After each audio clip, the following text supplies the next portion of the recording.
সরস্বতী বিদ্যাবতী তোমায় দিলাম খোলা চিঠি, একটু দয়া করো মাগো বুদ্ধি যেন হয়। এসব কথা লিখছি তোমায় নালিশ করে নয়। সরস্বতী বিদ্যাবতী তোমায় দিলাম খোলা চিঠি, একটু দয়া করো মাগো বুদ্ধি যেন হয়।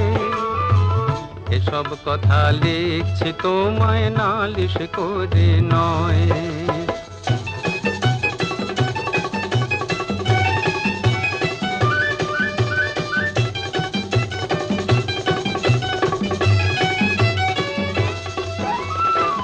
শুনলে তোমার দুঃখ হবে মাগো,